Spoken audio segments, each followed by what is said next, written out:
but we'll go back to September 5th. We'll start there. And 80s nostalgia. How about this one?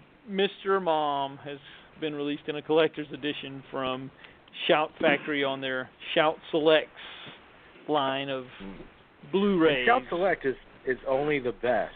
I mean, these are like prime cuts. So Mr. Mom fits right into that. Let me bring up Jerry. Hang on. Mm-hmm. Hey, Jerry, I got you. Hey, okay, thank you. We just started Hey, Blu-rays. Jerry. Yep. Hey, no, I heard Mr. Mom and Shout Factory in the same sentence. So I mean, that's, I don't think I could. I don't think I could have come in at a better time. I mean, I don't think really. I think in the history of entrances, that's as good as it's going to get from me from here on out. So. Well, give us some great insights on the merits of Mr. Mom, if you will. Okay, Mr. Mom is timeless.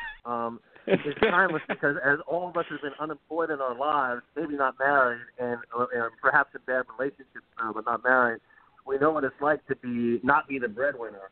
I think we've all been there. Maybe we haven't. I mean, maybe, but I certainly know what it's like. But Mr. Mom has one of the all-time great lines in it when he's dropping the kids off, and his friend at crossing guard says, "You're doing it wrong." And I'll swear to you guys, I hear I'm doing it wrong every day of my fucking life. This morning, no, seriously, this morning I heard I'm doing it wrong. I mean, I can really point out. I think every day of my life, someone is saying, "You're doing it wrong." I mean, it doesn't matter. And we're talking about not just everything, every aspect of my. You're doing it wrong, Jerry. Go home. Making toast or opening a can of. Dude, tying my fucking shoes. Okay? So Mr. Mom does have merit. Let's be honest. Mr. Mom's still a funny movie. I rewatched Mr. Mom like a year or two ago. It's still a funny movie. It is. And there's some great like improvised stuff from Michael Keaton in that movie. I forget the exact line or what context it is, but it always makes me laugh when I see the movie where Martin Mull's trying to intimidate him. You know, I have to admit, this has to be, I've never seen it. I've never seen Mr. Mom. I don't know why I haven't seen it. It's just one of those movies that I just never had any desire to watch. So, and I would never hold that against it's cute. you. I can't. I just can't. Life is too short to hold something like that against you. Yeah. Yeah, I've seen. Yeah. If you want a cute, purely pleasurable movie, it's Mr. Mom. Okay. Yeah, but it's Michael Keaton doing comedy, and I mean he did some bad movies, but like the Squeeze and that kind of thing. Yeah. But this is good comedic Michael Keaton. John Hughes writing it, so that's right. Yep. That's a good call, man. Good call. Mhm. And don't forget the supporting work from Ann Gillian and Christopher Lloyd. So. And Terry Garr, of course. Yeah, Miriam Terry Garr, man. Right. Yeah, and Miriam Flynn, of course. So yeah, there's a documentary on there actually that it doesn't have Michael Keaton unfortunately, but it does have the producer Lauren Schuler Donner and Ann Gillian, Miriam Flynn. Yeah, Ann Gillian and Miriam Flynn are also participants, and Frederick Kohler, and it has a trailer. So, and it's a nice transfer. I will say that it's never really looked this good. I think it was a 4:3 release on DVD. They never even did a widescreen on it. So this is the first widescreen ever, I believe. So if you're a John Hughes completist, well, there you go. So it's the mother of all comedies. That's what they bill it as in the trailer. It's true. It's true. So what about the 1987 film Maurice, starring Hugh Grant and James Wilby and Rupert Graves? Oh, wow. I haven't heard that James Ivory? That title. It is a James Ivory, yes. Wow. I haven't heard that in years. Yeah. It's good. I haven't seen it since it came out. So this will be a good, a good way to reconnect with it. But, gosh, no one makes movies like Merchant Ivory did back then. I don't think anybody ever will again. It's probably definitely worth checking out. It is. That is. It is. That's I wanted to say. Point, Dean. It's true. Really, I mean, who's gonna make those kind of movies? Who's gonna make an E.M. Forrester? You know, yeah, I mean, not only one, but a series of E.M. Forrester novels. No, that's a good point. I mean, that's a really good, like Room with a View, Howard's End. I mean, just if they only did Howard's End, let's say they never did anything else. Yeah. Or if they only did Room with a View, or if they only did The Remains of the Day. Even like some of the other, like the more modern, movies, like the one with Chris Christopherson about the writer who wrote. That was great. It's called A Soldier's Daughter Never Cries. That's one of my favorites of his movies. And no, it's a great performance. I mean, but what I like, we don't talk about this. I guess I bring this up because I wanted to see something funny today. Thank God I was going with a camera phone videotape. I was walking down the steps out of Stronger. I had no idea it was directed by David Gordon Green. I nearly lost it on the stairs. So that would have been really funny when I saw that credit come up. I've been spared that embarrassment. But no, but we talk about range. Merchant Ivory had a range, though. The different subjects that they tackle, especially in this, you want to say the last third of their output, is very different. And I don't think we really appreciate that in the context. There's always the ignorance. Oh, they just did stuffy period pieces. Far from that. It really had an eclectic, if you will, choice of topics towards the end, and I found that fascinating. I can't say I've ever seen a bad Merchant Ivory film. Even if you go back into the 60s to their stuff when they were doing, lots of stuff with, Indian themes, because Merchant was Indian. Right. The things like Shakespeare Walla and Bollywood musical and those kind of things, and then into the 70s with some odd choices like I think they did The Wild Party or something like that, or and then they also with Raquel Welch and a really terrific little sort of drama, kind of like about 7 or 8 different characters dancing at the Roseland. It was called Roseland. I remember that. Yeah, that's a really good little movie too. It is. So yeah, they were amazing. We were called racist last week on YouTube because great. Because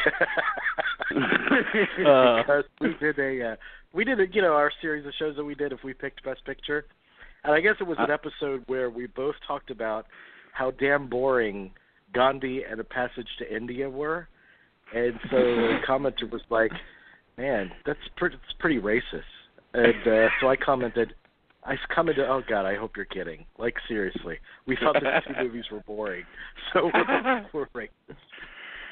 I personally don't think that they're both boring, but maybe Gandhi a little goes on a little too long, but I love Passage to India. So there you go. How's that for racist? So you are not getting out unscathed. You were right in there with us, man. Oh, okay. I'm trying to back out. All right. Okay. All right. We're all a little racist. Go ahead, Adam. Enlighten the racist host of the show. Come on. What else is coming? About Crime of Passion from 1957, directed by Gerd Oswald. That's good. That's that thing with Robert Wagner, right? You're thinking of Kiss Before Dying. This is similar, okay. though. It's Barbara Stanwyck and Sterling Hayden. Oh, yeah, that's even better. Raymond Burr. That's a better movie, where she's trying to get him. He's a cop, and she's trying to get him to go up the ladder to become police chief or whatever. Mm-hmm. And he's got a case, and she gets mixed up with it. Yeah, that's good. Gerd Oswald. That's a name that you don't hear people talking about too much, but those 2 movies, Crime of Passion and A Kiss Before Dying, are extremely good. And I guess he went on to do I think he directed a lot of the Outer Limits series. Yeah, he did. You're right. So further Gerd Oswald stuff to look at, but yeah. Well, there was a Criterion release on that same day, September 5th. How about Rebecca, Alfred Hitchcock's Rebecca, which was previously available as an MGM release, but there weren't a lot of extras on that. So they have done it justice in terms of the extras on this one. There's so many extras on this edition of Rebecca that it spilled onto a second Blu-ray. That's how many there are. There's just interviews with film historian Craig Barron on the visual effects of Rebecca. There's a documentary on Daphne du Maurier. There's a making-of documentary from 2007. There's the footage of the screen, hair, makeup, and costume tests for Joan Fontaine and Vivien Leigh, Ann Baxter, Margaret Sullivan, Loretta Young. There's actually 2 episodes of Tomorrow featuring Tom Snyder. One is a 1975 episode with Hitchcock as the guest. And there's an interview with Joan Fontaine from 1980 with Tom Snyder. If you watch that Tom Snyder Hitchcock interview, because it's been on YouTube for a while. Yeah. It's amazing how completely clueless Tom Snyder is about Hitchcock. Because I can just remember one part of it where Tom Snyder talks about there being absolutely no humor in his movies, that he's completely humorless. Oh my God! Like, have you seen a Hitchcock movie? There's humor in Psycho, for God's sake. Oh, yeah. Oh man! Wow. Gallows humor. Really? Yeah. Hang on, Jerry. I got you back. Okay, I thank got you. you back. Yep. Okay, that's go ahead. There's no humor in Hitchcock. That's just weird. Speaking to Rebecca, does anybody, this is going to be heresy. I mean, I like Rebecca and everything, but I still feel like it's one of Hitchcock's lesser movies, even though it won. I do too. Even though it won Best Picture and everything, I do which too. is, I just, you're so racist. I like it. I like it, but I don't know. What the thing that makes it really work for me is Judith Anderson as the housekeeper that's still sort of in love with Laurence Olivier, secretly in love with him. Yes. Yes, Mrs. Danvers, exactly. I think she's great in it, and I think that she's one of the reasons that the movie is memorable. I mean, I love the other 2 performances, the 2 leads, Fontaine and Olivier, but they've done. I feel like both of them have done better work in other movies. They have. Yes. I don't know. I can't get excited about Rebecca, really. I was misled about the movie. I thought it was an adult version of Rebecca of Sunnybrook Farm, and I was really fucking lost. Well, I think you can imagine complaint my confusion, okay? Yeah, that is seriously confused. My criticisms of it are, one, that it's too long. It's 2 hours and 10 minutes. They could resolve that in a half hour less. And 2, I felt like it has this, they play up the supernatural angle for the majority of the movie, and then, during the last 20 minutes or whatever, they the whole supernatural thing is thrown out the window in lieu of a conventional ending that was commonly found in movies of that period. And I guess at the time it probably hadn't been done to death, but that's been done so many times. I just found it to be tiresome. It's like you're trying to trick the audience into thinking it's supernatural, and then it's like, no, it's not supernatural. It's all rooted in the real world, and it's just I'm so tired of that bait and switch tactic and so many. So, yes. that was a problem I had with it just personally. So, yeah, I was thinking the same thing. I thought I dare not say I'm not a huge fan of this movie, but somebody said it before I did. So I went there. Well, at least you're not Tom Snyder. I mean, yeah. So, I mean, I don't dislike it. I admire the craftsmanship of it is impeccable. Yeah, it really is, and And it's it's good. It's just not great. That's the problem I have with it. It's like you expect the one Hitchcock Best Picture winner to be, wow, this is going to be at least a cut above the average ones, And it's like it might be like it's right there at average, I think. Yeah, I mean, for Hitchcock, not for somebody else. I'll quantify that for Hitchcock, but maybe not for another director, but for Hitchcock, though, I think.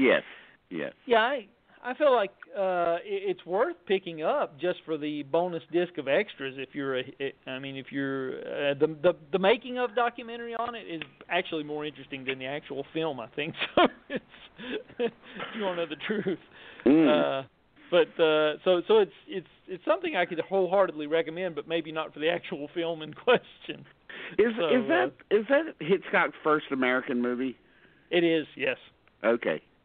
Yeah, that's the one that he famously was recruited by David O. Selznick to come to America to get involved in the Hollywood movie business. So, well, that's its prime, point of importance then. Yeah, it is. It is. So this one is certainly worth mentioning, this next title, because it's never been available on any format on home video, not VHS tape, not Laserdisc, not DVD. But now on Blu-ray, we finally have the missing piece of the William Friedkin puzzle, because this is our buddy, friend of the show, William Friedkin. This is the one film of his that was never available, The Birthday Party from 1968, which is holy shit! Yeah. That'd be interesting. I've never seen it, so yeah. It's quite good.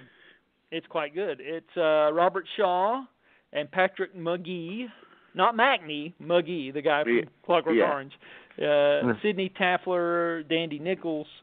It's based on a Harold Pinter play. There are parts of it that are somewhat stage bound, but the longer it goes, the more interesting it gets. And it's kind of a suspense piece. It's really funny during the first hour, and it turns suspenseful during the last hour. And it's I don't want to say too much about it, but it's about these two men that show up. Patrick McGee is one of them, and he shows up along with this other man at the house that Robert Shaw lives in, and they claim that they're that they're house guests and they're supposed to be there, and he says no, they're not, and then you have a sense that maybe they're after him for some reason, but you're not sure why, and it's like I said, don't want to say too much. Kind of.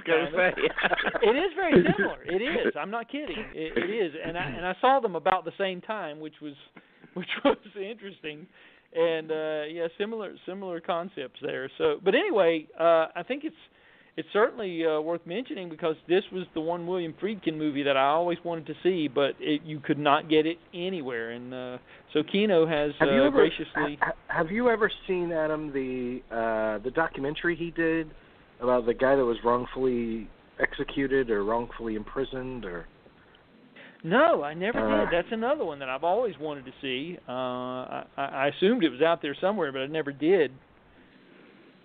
But the birthday party, I forget the name of it, but he talked about it extensively in his autobiography. Yes, he did. And it kind of defined his approach to documentary filmmaking and how he eventually bled those techniques into narrative films.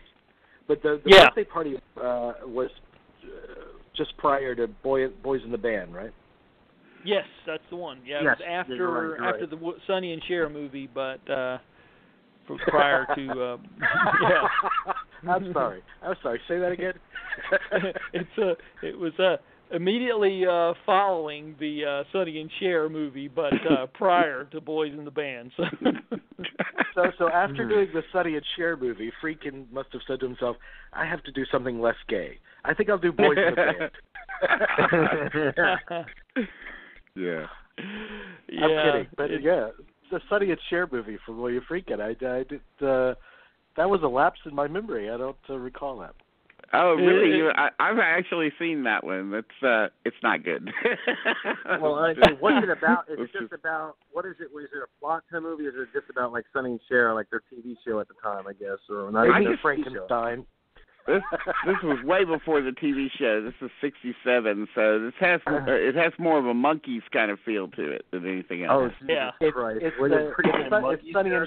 Sonny and Cher meets Frankenstein, like the old Abbott and Costello thing. Good Time. That's the name of it. Yes. Yeah. Good Time. Good Time. What they say called? that a Good Time. Oh wow, this is where Robert Pattinson has a leg up on William Friedkin for once.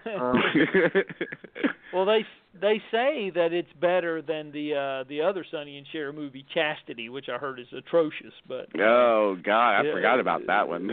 Yeah. So there's a. Let's not kill Sonny Bono. He is dead. He died. This is a bizarre accident. Let's. Oh.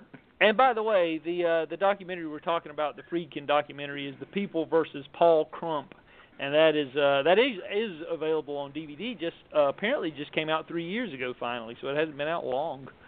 So so that's the one. And speaking of Friedkin and documentaries, have you guys heard about the new one he has out? It's about a real exorcism. I read something about that the other day. Oh, Looks wow. Interesting. But what's the deal with that? Now he's filming a real exorcism in present day, or he is. Oh, wow! I don't know about that. Huh? Yeah, it's a documentary about this priest that supposedly performed a real exorcism, and I read a review of it in the New York Times the other day, and they said it's or maybe no, it was Owen Gleiberman. I read his review. It was in Variety. And he said that, it does have that creep factor, whether you believe it or not, whether you think it's a bunch of hogwash or whatnot. He said it is effective for what it does, and it's only 68 minutes. But it's and I can't think of the name of it, but it was I think just screened at the Venice Film Festival, I believe. But it will be coming down the pike soon. So the title is The Devil and Father Amorth. That's it. Yep, that's the one. Okay. And he took a lot. The father took a lot of convincing to film, but apparently he's done. I think he's since died. I think he's dead now, but he's done a lot of exorcisms, and Friedkin convinced him to let him go along on one of them. And he said it was a truly good, terrifying experience. That there was definitely something physical and visceral going on with this girl. Or this person, whoever's being exorcised. That would be interesting to see. But what other filmmaker would you want to make a documentary like that? I mean, that's true. Who's more ideally suited for it? Yep. True. Absolutely. Yeah. Well, that's good. So that's several pieces of Friedkin news, I guess. Did any of you see Score, a film music documentary? Because that's been released, and I missed that one. I wanted to see it, but I didn't. I missed it too. Yeah. One of the reasons that I didn't want to see it, to tell you the truth, is because I read a review of it, and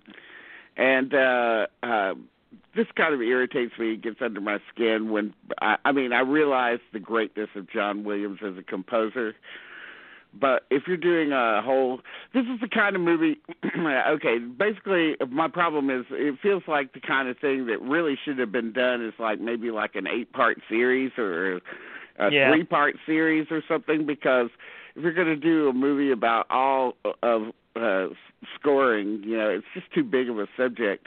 And I read that they concentrate too much on Williams and Hans Zimmer and present day guys, and for me, if you're not including, Dmitri Tiomkin and Max Steiner and Max Steiner, Carl Stalling and who did all the Warner Brothers cartoons and or Bernard Herrmann. There's so many great composers. I mean, how could you do it in a 90-minute, 2-hour film? I mean,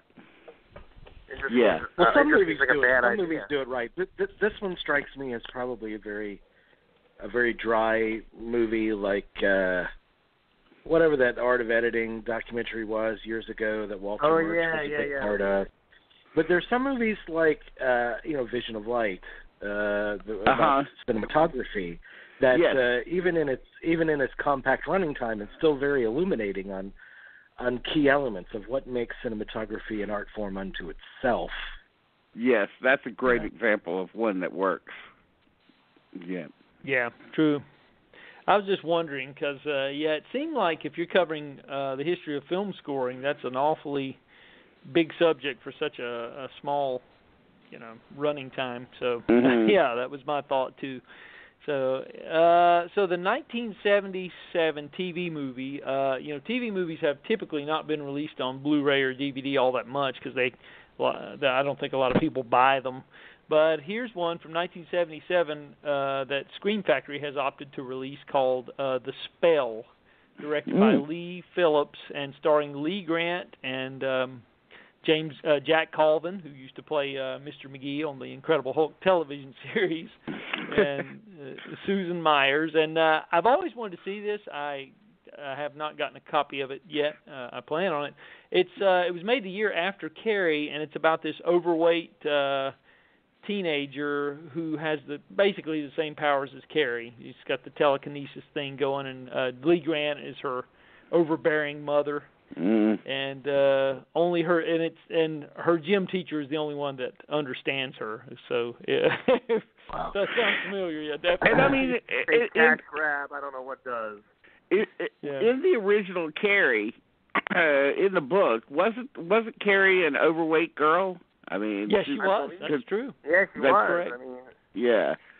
So that's something that they didn't do in either versions of the movie. So that's kind of interesting. But and the overweight girl in The Spell is played by Twiggy. I don't think many people realize.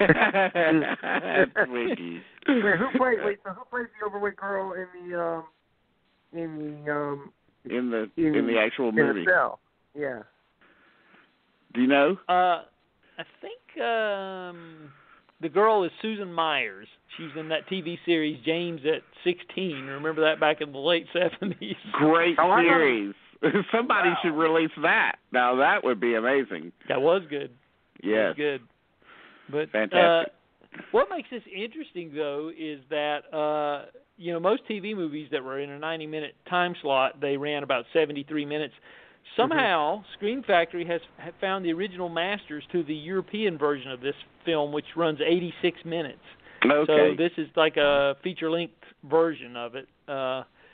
And there's how did they find that? How did they find that footage? I'm just curious. I mean, that's the kind of footage that would have been thrown out with the delicatessen that day in the editing suite. I mean, I guess they were sometimes American TV movies were released as theatrical films. That's right. In Britain. Oh yeah, that is right. You're absolutely right. But so they must have just found a print. It just warms my heart that we'll never see that lost footage from Magnificent Ambersons, but we found the footage from The Spell, the 1977 made-for-TV Carrie knockoff. You know what's really sad about this movie? I think I watched this when it first came on. That's really pathetic. Well, I was sure you were going to mention Killdozer. I was thinking that was going to be the one that was... Yeah, oh shit, yeah. Oh my God. 'Cause I know that has a huge following, so... It does. I actually have a copy of that one, by the way. So of course, I would. Oh my God! Of course. My God! Yeah, Helen Hunt is in this one, by the way. The Spell. So. Yeah. She's in everything. She started acting. Well, how long has she been in the film business and the entertainment business? Since she was conceived in her mom's womb. I mean, seriously, she's in everything. I know I saw her in something. She was 6 years old recently. She was only in it for a second, but of course she was a semi-regular on the Mary Tyler Moore Show when she was a kid. Mm-hmm. So she's been in there quite a long time. She was the Soleil Moon Fry of her time. Yeah. Yeah. That's probably the greatest thing. That was probably the greatest line ever uttered on this show. I hope. I want that written on my tombstone. No, we're going to write, you're doing it wrong on your tombstone. Thank you. That's right. That would be great. That'd be a great... That would be right. That'd be the greatest thing ever. He couldn't even die right. All right. How about a crime thriller starring Richard Crenna, Paul Williams, Linda Sorensen, Belinda Montgomery, and Alberta Watson? What a cast. This is called Stone Cold Dead from 1979. And police drama. It's about they're trying to find a sniper who's been shooting hookers. Wow, who better to get for that than Paul Williams? Is Paul Williams the sniper? I don't know, but I'd be willing to. That was at the period when he was his most coked out. He'll admit to that too. So that should prove to be an interesting watch.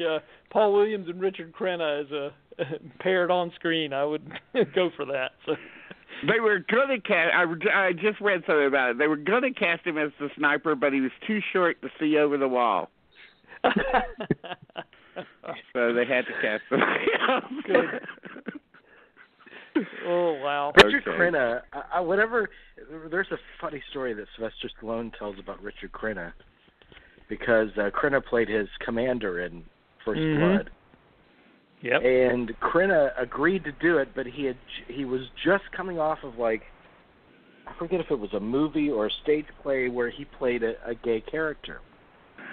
So Crenna's first scene is when the officers in the tent are trying to make plans of how they're going to get this guy, and they've tracked down his commander, and he's on his way over, and one of the officers is like, who was this guy's commander? And Crenna is supposed to be standing in the opening of the tent, and he says, I am. But apparently he hadn't fully shaken his previous character, so it came out like, I am. And they had to take him aside they had to take him aside and say, no, this is like a military command. You got to be really gruff, You're gonna have to butch this up, man. Oh God, man. It's good. Well, there's one other title I'm going to mention from that day, and that's They Shoot Horses, Don't They? The Sidney Pollack, which we mentioned that. I mentioned that it was coming out, and I did look at it. It's great. It's just a tremendous transfer, best it's ever looked. And so if you're a fan of that one, it's I would say highly recommended. So definitely. You kind of saved the best for last on that one. Yeah. Very much so The Law and Jake Wade, starring Robert Taylor and Richard Widmark, is available from Warner Archive. It's a Western. That also sounds like a TV movie, but maybe not. I don't think it is. I don't think that one is. Okay. But then there's Dan O'Bannon, the guy who wrote, of course, Alien and Return of the Living Dead, among many others. He actually directed a film in 1991 called The Resurrected, and Scream Factory has. Oh wow!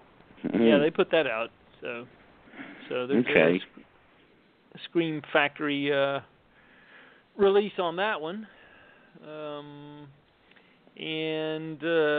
so that covers the September the 5th, and then we're on to the next week, which is the 12th, and that week there's some interesting things here. Spider from 1991. What is that? Is that the Cronenberg?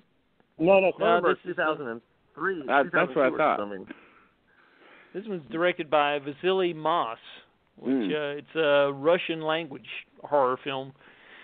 But yeah, that was issued, as well as The Ghoul from I thought this was the 1975 one, but no, this is not that one. This is a 2016 one, but Arrow released that one anyway. the Creep Behind the Camera and The Creeping Terror. That's several films from the 60s that have been issued. Oh, I thought that was the Victor Salva story. That's Creep Behind the Camera. You gotta admit that was good. You gotta admit that was good, guys. That's good. Yes. That's very good. Now. Are these are both Hammer movies, aren't they? Yeah, I think they are. Yeah. Mm-hmm. Yeah. Okay. And boy, they're really. I don't know what made they're me really think of digging this. deep into the Hammer archives now. Oh yeah. They're like they realize what they had. Do you remember there being a movie? It was kind of a remake of Peeping Tom, where the guy has the blade at the end of the camera and films the death throes of the woman in front of it. But it starred Christopher Atkins. Oh, you guys remember that? I do remember that. Yeah, I can't remember the title of that one, but yeah, it sounds vaguely familiar. Yeah. That needs a Blu-ray. Christopher Atkins. Cinema of Christopher Atkins has not been explored fully. Well, what about the 1974 Lena Wertmuller film Swept Away? Which was you got to say the whole title though. Yeah, well, they're just billing it on the front of the DVD or the front of the Blu-ray. Just says "Swept Away." Believe it or not, that's all it says. Huh? They don't have the rest of the title there. Yeah. What was Swept Away by the Blue Sea of August? Something like that. I think that's it. Yeah. Yeah. Of course, famously remade by Guy Ritchie and starring Madonna. Yeah. Infamously There's remade. a whole. Infamously. Didn't they pull that after 4 days? It didn't even get a full week of release. They pulled that less than a week. Now, there's an interesting topic for a show, guys. Famous couples that made movies that didn't last. Obviously, Swept Away and By the Sea topping that list. Well, I think people watched the Guy Ritchie version of Swept Away and thought, you know what, I missed the Madonna of Shanghai Surprise. Well, that was going to be the next one I mentioned. I'm grateful for that Madonna. Yeah. I mean, what is it? Dude, but really, I love like Angelina Jolie. On our honeymoon, we're going to make this movie By the Sea about an unhappy marriage. I can't think of anything. What would doom a marriage more? I mean, Jesus. Oh, God, I'm sorry. I'm just on a roll today. Well, thankfully, Guy Ritchie and Madonna did not remake Seven Beauties, which is also being reissued, another Lena Wertmuller film. So I'm glad they chose not to remake that one. I had never seen this until I got the review copy, and I thought it was pretty impressive achievement myself. I don't know what you guys think about it, but it's great. I'd have to check it out. What's it about? What's the storyline? Seven Beauties? It's about a sort of a Italian. I guess he's a pimp. He's an Italian pimp. He is. That gets thrown into a concentration camp during World War II, into a German concentration camp, and he schemes to get out of the worst aspects of that by trying to seduce the camp. One of the commandants is played by Shirley Stoller, the famously, big-boned, shall we say, okay. Actress that was the lead in Honeymoon Killers and famous American character actress, I'd say, and it is fantastic. It's a comedy. I mean, obviously with serious overtones, but it's very, very great. Giancarlo Giannini is the lead in it. He's a great actor. He's great. He's always good. Well, he's also in Swept Away. Yeah. Also, let me ask you a question. When we talk about, this is very important to bring up this film and the subject matter and everything, and it's a comedy. Why is it when we talk about when Life is Beautiful was brought up, or the day we talk about the infamous Jerry Lewis film that I think we'll finally be able to see, one day? Why isn't this film ever mentioned? Because we all say the concentration camps are such taboo in the comedy, you're saying this is a comedy, it should be talked about more. Well, we when we have broached this subject, which is pretty rare, but comedies set in the Holocaust, there's not too many, and this is one that has to be mentioned. I think this is very important to actually bring this up, because remember when Life is Beautiful came out, there was some controversy, but if this film was in existence, people should have been talking about it. Well, I just even though it resulted in Best Actor nomination for Giannini, who was up there along with I think Peter Finch, and I guess was it Peter Finch who actually won the award eventually? Yes, I think so. In '76, so he was up there with also De Niro and everything, but and it also ended up getting an Oscar nomination for Wertmuller, who became the first woman to be nominated for Best Director. So, and I'll tell you, let me just say another thing about Seven Beauties. You're pretty much convinced that it's going to be a great movie from the very beginning, because it has one of the greatest beginnings ever in movies. It has a terrific score. And so the movie begins with this compilation of World War II atrocities, shown with real footage, stock footage, backed by this great sort of incredibly catchy, jazzy score, and also some very, very, very great, almost poetic narration from Giancarlo Giannini, who is just one of the most memorable beginnings of a movie I can ever, mention. I'll definitely check this out, because I really wish people would talk about it more. It's not that old of a film. If it's '76, it's not that old of a film. Also, I should say it's photographed by Tonino Dellicoli, who, of course, is probably more famous for doing the Sergio Leone movies, the Man with No Name movies. So, yeah. The scene where he has to seduce the rather large woman who's the Nazi guard that we were talking about, and and he's having trouble basically getting an erection. Let's just put it that way. And I would too, given what you said about it. But I mean, he's trying to think of all these women he's seduced, and the movie is showing you what he's thinking about, and then she forces him to open his eyes, and when he opens his eyes, he can't. It's not going to happen. Yeah, it's wonderful. It really is. So. Yeah, it's good movie, good discovery. I was glad to finally catch up to that one. So good. Yeah, so we'll move right along to September 19th, and Close Encounters came out in 4K.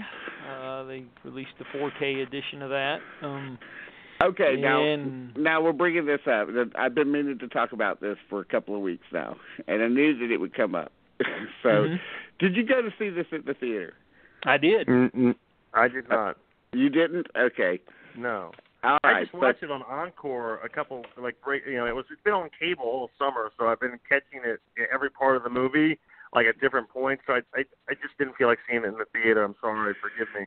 Yeah, but okay, so we went to go see it in the theater, and we took me and my friend Brian took his girlfriend and her two daughters go see it.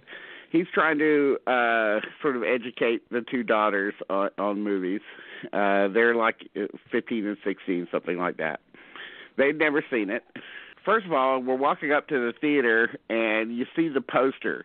And the poster has the mothership on it. And I kind of made a joke on it and said, wow, big spoiler there, It was like, wow. Because, famously, when Close Encounters came out, they didn't show anything in the previews, nothing in the trailers. They showed nothing in the ads. So so when I went to go see it, there was just a ridiculous air of mystery about it. Were we going to see anything? What would? It was like looking out for a UFO. It was like, what? Are we going to see anything? Are we just looking at skies here? What's going on? So, okay, so you have so set it up. Now we sit down in the theater, and what comes on after a couple of previews? Luckily, they kept the previews down to a minimum. What comes on but a documentary about the making of Close Encounters. Now, that would be okay if they didn't include all of the footage of all the money shots in the movie. Every single thing that they could show, every single piece of footage that they could show, featuring the spaceships and the aliens and at the end and so forth, they showed. I was like, why? Okay, not only did that ruin the sort of the air of mystery that comes with the movie for the people who were bringing to the movie to see it for the first time, but it kind of ruined the movie for me too, because I didn't want to see all those scenes, and they weren't even big widescreen versions of the scenes. They were like, they were smaller in scale when they showed in this version. So, but still, seeing all those images and then having to see them again, it just ruined it for me. I mean, they totally botched this whole thing from the very beginning. They botched it when they cut together the trailer, and they showed almost the entire best scene of the movie. That scene in the air traffic controlling pit. That scene was used as the trailer. I was like, wow, they're so intent on making you come and see the movie that they're just showing you everything about it, everything that's good about it before you actually see the movie. And just why would you do that? That's bullshit, man. Just make the documentary. They could have had the documentary at the end. They could have had a little thing that came, Steven Spielberg saying, "Oh, stay after the credits and see a documentary," or they could have made the documentary without using any footage. They could have just used behind-the-scenes footage and present-day talking heads. Instead, it was probably made by that Laurent Bouzereau who cannot, the number one maker of DVD extras, and who cannot keep himself from going back to that third element, which is usually clips of the movie. And just don't show us any clips from the movie before we see a movie like this on the big screen. That's the bottom line. Irritating. Okay, ran over. That's bullshit, man. That's bullshit, man. It is. Yeah, it is. It's stupid. And the documentary was attached. It was attached to the DCP of the movie, because it goes straight into the movie immediately after the. So there wasn't any. It wasn't like they could avoid that. I think it was all there as one big piece. Okay. Yeah. Yeah. Hey, I hate it. I mean, did you find that irritating? I did. I felt like it was. There was some kids sitting behind me. Looked to be in their early 20s, and they appeared that maybe they had never seen it before, and I was excited for them because I remember what it was like the first time I saw it, and I thought, boy, they're really spoiling it for these kids behind me here, unfortunately. And hopefully they still enjoyed it, but I don't know, but we'll go through the Twilight Time releases real fast. It was a Western bonanza this month with Twilight Time, with the exception of one Woody Allen movie. They opted to release September, the Woody Allen movie that was the one where he shot the entire film and then wasn't happy and then scrapped the film and reshot it again. And that caused a little bit of controversy when that happened, if you remember, with a totally different cast. He just shot it with one cast, got rid of them, and hired a new cast and did it all over again. So, hold on, let me stop you. What is the noise that's going on? Yeah, what is the noise? What is the? I don't. Is that? Oh, sorry, that might be me. Oh, I was punching something in. Sorry. Oh, okay. Oh, okay. That's fine. That's fine. No, as long as I know what it is. I thought it was like Poltergeist or like Ghost in the Machine or something. So. I was sure it was Jerry. I know. Because, as we all know, you're doing it wrong. I know, I am doing it wrong, but Dean, I'm so paranoid. I've been keeping the phone away after hearing that, like, you know, a good inch or so away from me. So, I mean, I'm so paranoid. I'm trying to be well behaved. Okay, like a dog, I'm trying to be well behaved. I have not gone back to watch September since I saw it back in the 80s, and it's you know, my memory of seeing it in the 80s was that I was extremely disappointed. I felt like, wow, he did it a second time and he still didn't get it right.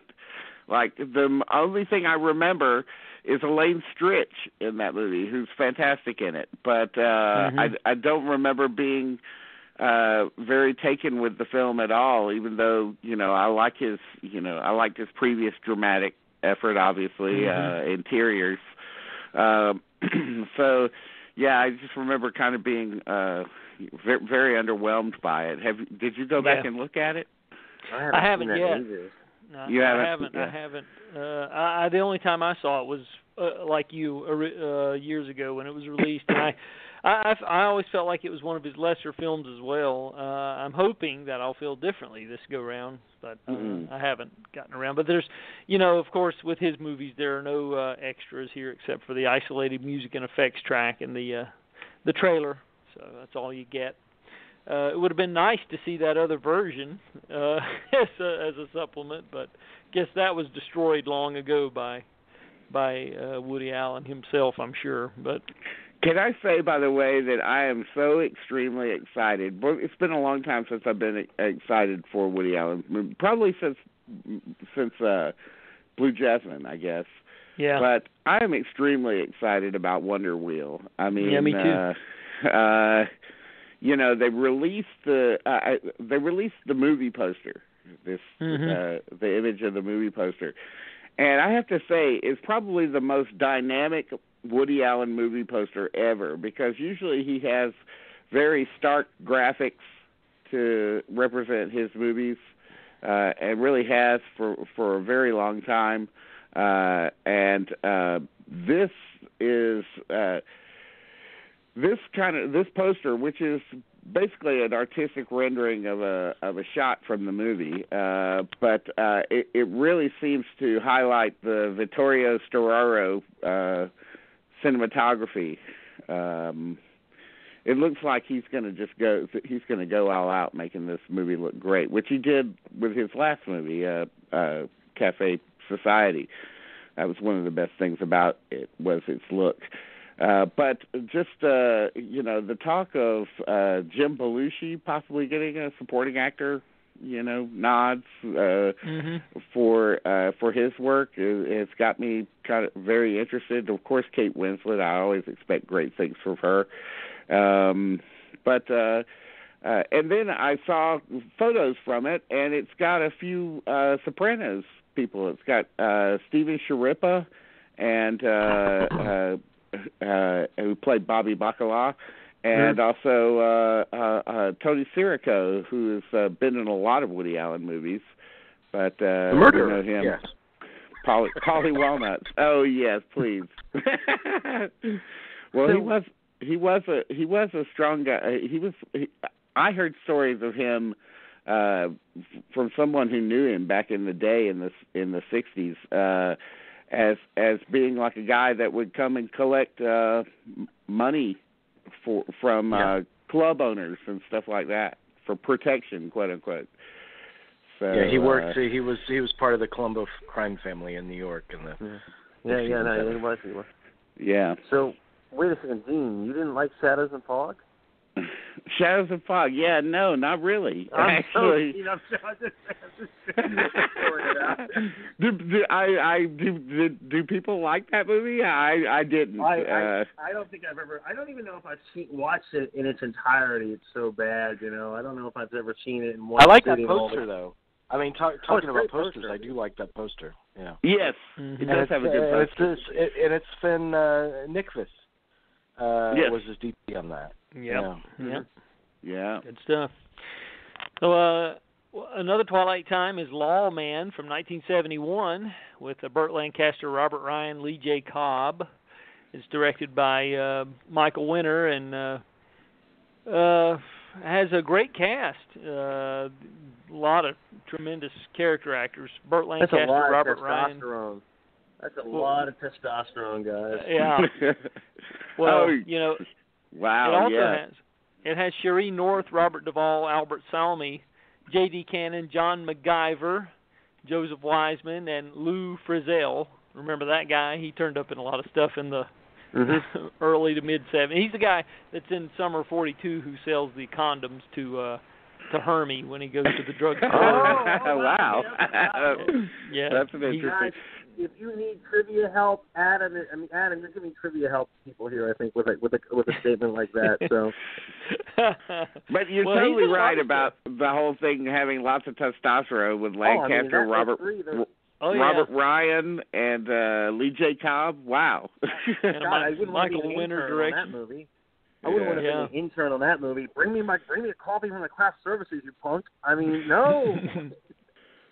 Yeah, it's actually pretty good. I watched it and it sounds good. It sounds like a good movie. Actually. And it's R-rated too, which there's a little more violence there than you typically see in these kind of movies. So there's one character that shoots himself in the head in plain view of the townsfolk. So that was kind of shocking. But anyway, I would imagine. Yeah, 1953 film, one of those early 3D efforts. Is directed by Raoul Walsh, the guy who did High Sierra, of course. This is Gun Fury, and stars Rock Hudson, Donna Reed, Phil Carey, and Roberta Haynes. And, of course, it also has the 2D version as well as the 3D version. So, what about director John Sturges' Hour of the Gun, starring James Garner, Jason Robards, and another Robert Ryan performance here. And Albert Salmi's in this one as well. Oh, Jesus Christ! I mean, it's like the Robert Ryan Terry Garr hour. This is the retelling of the Wyatt Earp or Doc Holliday legend, kind of like the big gunfight at the OK Corral, kind of restaging of that. But and there's Beneath the 12-Mile Reef, and this one's. Directed by Robert D. Webb. It has Robert Wagner, Terry Moore, Gil Holland, J. Carroll Nash, Richard Boone, and Peter Graves, and Jay Novello, and Harry Carey Jr. So it's an early CinemaScope effort. It's in scope? Yeah, it's in scope. Yeah, CinemaScope, and it's. Is it black and white? No, it's in color. Two rival sponge diving families produce a boy and a girl who fall for each other hard. That's essentially that would be better for the Gun Fury tagline, but okay. Yeah. So it's like a westernized Romeo and Juliet. It is. It's or an underwater Romeo and Juliet with two families that run a sponge diving business. So. Oh, good. Okay. Yeah. Well, that's good. So, I've been looking for an underwater Romeo and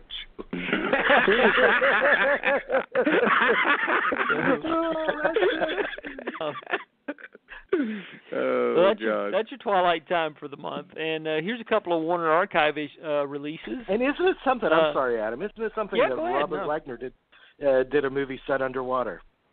Of all people, Robert Wagner. Oh. So good. What kind of wood doesn't float? Yeah, maybe all those years later he was remembering his experience filming Beneath the 12-Mile Reef. It comes back to haunt you when you least expect it. Yeah. So there's a couple of Warner Archive releases that are worth mentioning. One is the John Landis vampire film, Innocent Blood. Innocent Blood? Yeah. Starring John Rickles. Yes. That's how can you forget Rickles in that? I mean, unforgettable, yes. Robert, great. That's a very, very underrated movie, I feel. It was the movie that was supposed to really make Ann Parlott a star after La Femme Nikita, and she never was able to capitalize on. But remember that was a big deal when it came out, or when it was supposed to be. There was Map of the Human Heart, and I think that's really it as far as So I wonder what once you do a movie now. with Landis, your career is going to crash and burn. That's for sure. Wow.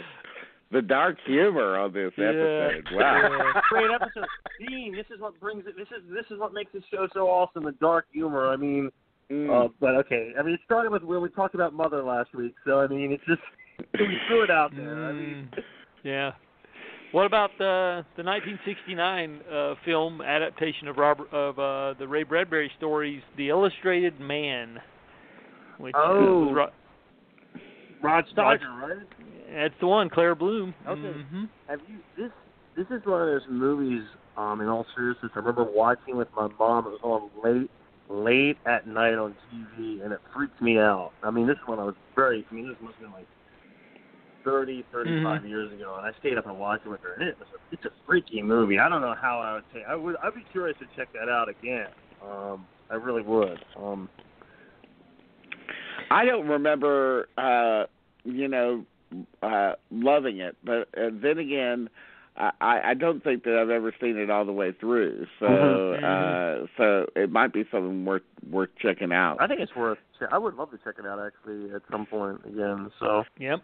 I think I remember reading about the makeup in it because they have to apply they had to apply the tattoo to him to Steiger, which that's a lot of skin area to cover there. Let me tell you.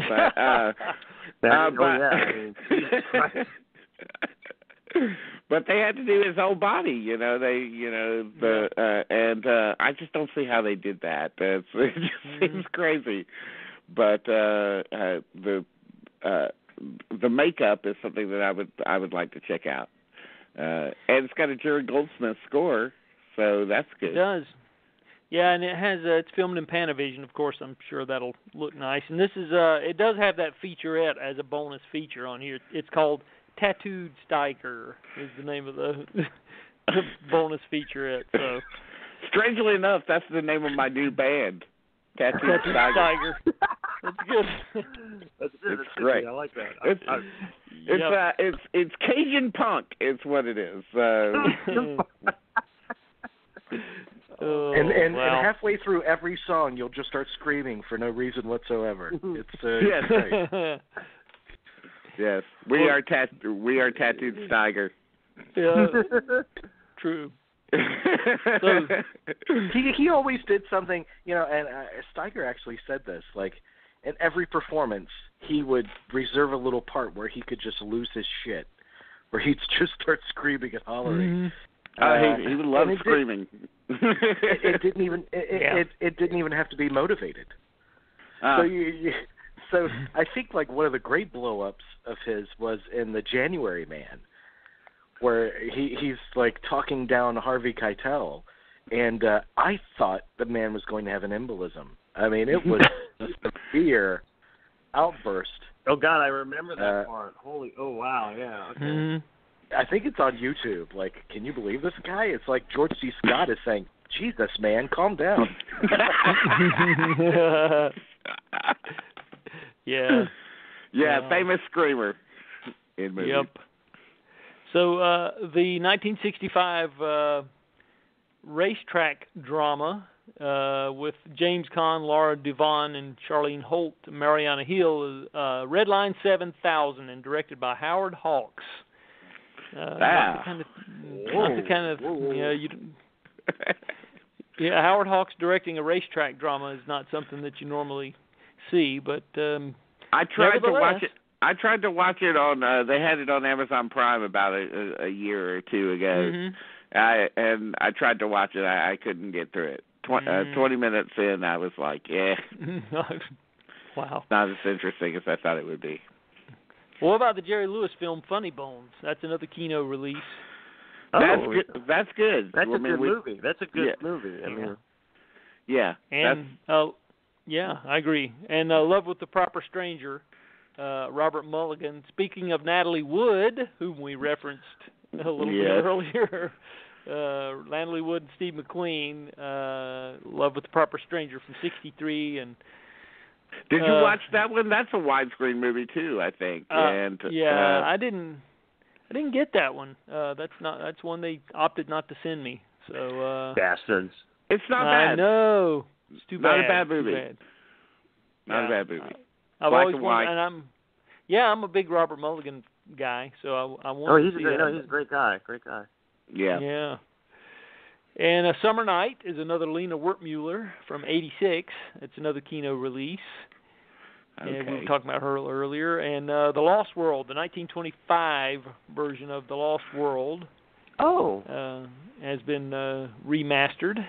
The 25 version. So this is the Willis O'Brien version. That's the one. That's a fun movie if you've never seen it. Just a curiosity, but it's a fun movie. Just I remember they showed that on Turner and then the Black Scorpion. This was a long time ago, and it's interesting just to see, guys, just to see how special effects have evolved. But it's also in 1925 that was just a marvel. I don't care who you are. That must have been just insane to watch. Yeah. It was definitely a trendsetter. That's for sure. So what about David Lynch, The Art Life? Criterion has issued this documentary as a standalone release. You would think this might be like a bonus but they've opted to release this by itself. Yeah, now I watched this. This is on also on Amazon Prime these days, and I watched it, and it's good. It's really particularly all about his painting career and how the painting led to his filmmaking, because he wanted to make moving paintings. But it really stays away from the only film that it really feature that it really connects with eventually is Eraserhead. But it's a lot of shots of Lynch in his studio, working on not only paintings but sculptures. No music. Lots of shots of him smoking and drinking coffee and just thinking. And of course lots of shots of the art.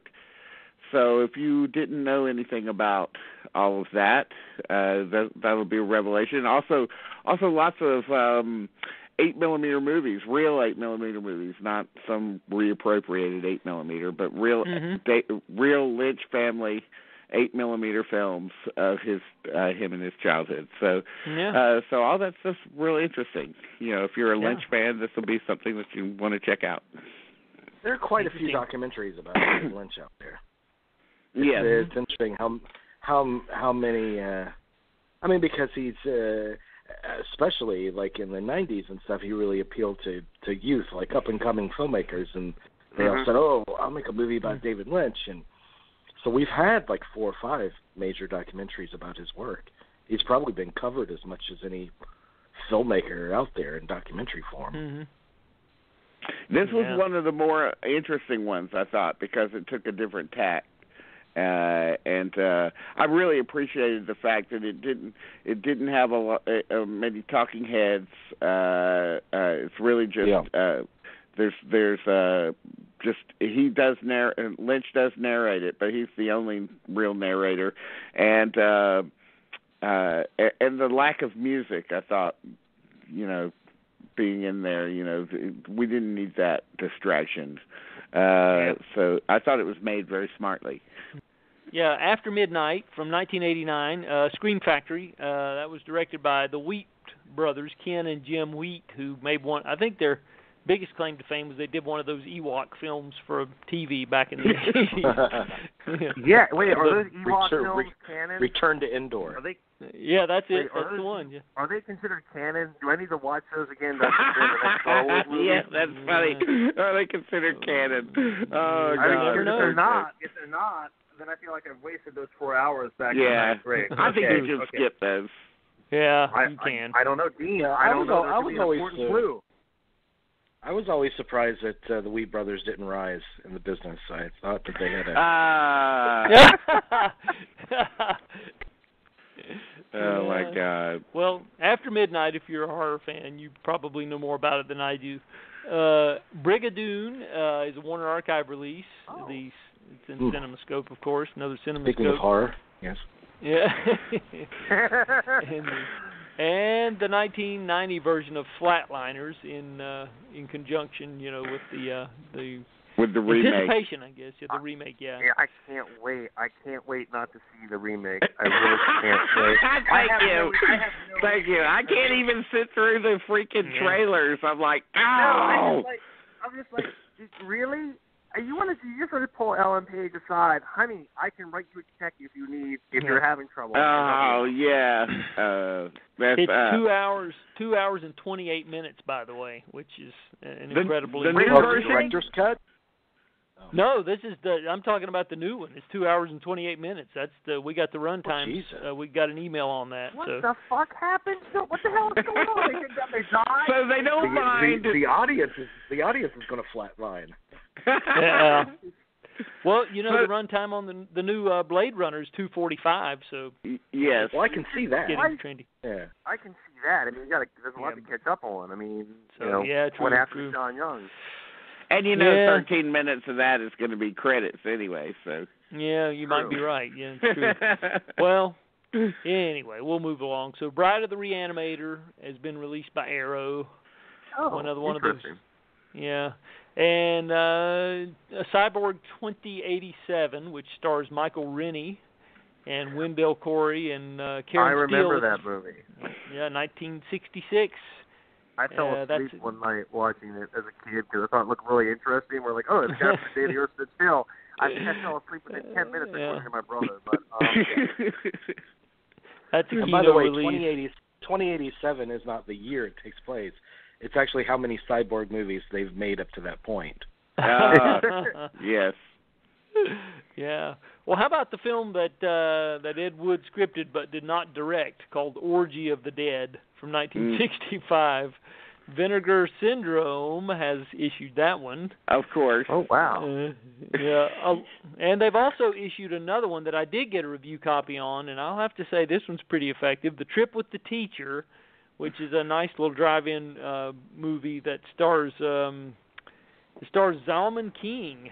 As a stars Zalman King. Whoa. Yeah, it stars him he's a menacing. I guess he's a rapist or something. And there's a school of course bus. He is. Yeah, he is. Isn't that I know it's not funny, but it's just the way you said that. Yeah.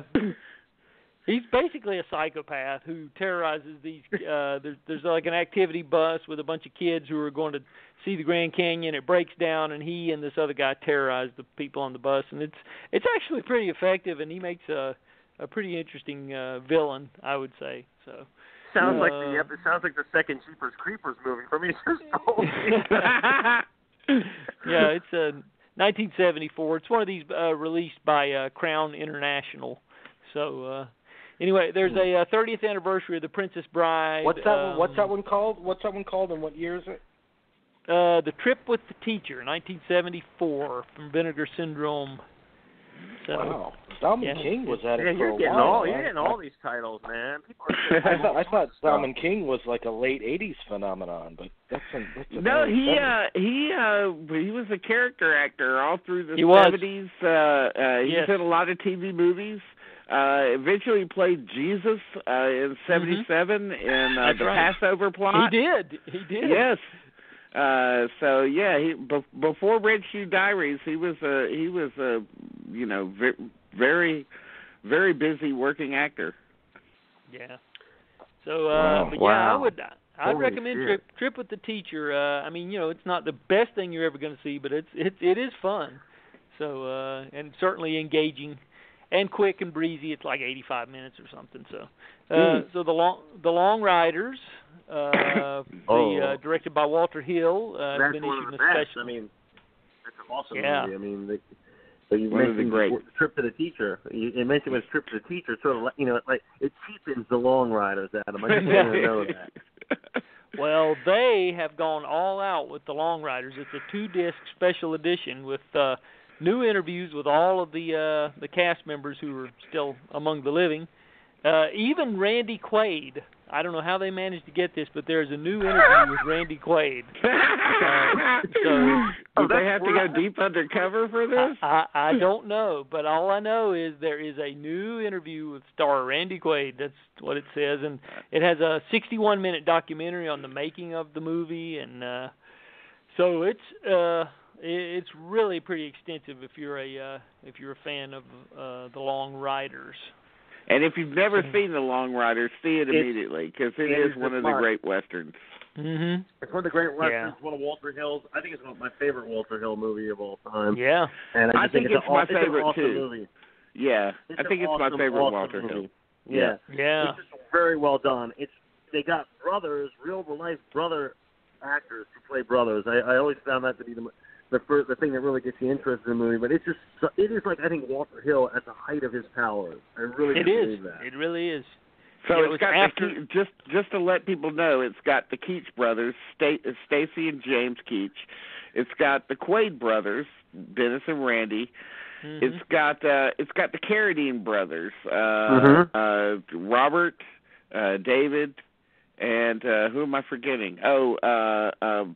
Keith Carradine. Keith, yeah. Does it have the Wheat brothers? Yeah. That's what I want to know. No, it does not have the Wheat brothers. And it's got the Guest brothers. It's got Nicholas and Christopher Guest in it as well. So yeah, that's right. It's so great, and the women in it are fantastic too. Pamela Reed and Pamela Reed particularly is great in it. Mm-hmm. Yeah, she is. Yeah, but it's very, very, very good. Yeah, that's one they did not send, but I think I'm going to have to spring for it. So yeah. So Psychos in Love is another Vinegar Syndrome. That's 1987, and Sgt. Pepper's Lonely Hearts Club Band, the 1978 Sgt. Pepper's Lonely Hearts Club Band. Michael Schultz directed, of course, Shout Factory, and what more can we say about this one? I don't know. Yes, I mean, it's. I'd love to say that it's one of the great bad movies, but it's just plain bad, unfortunately. And you. What was that? It's just a sound clip I have of Chris.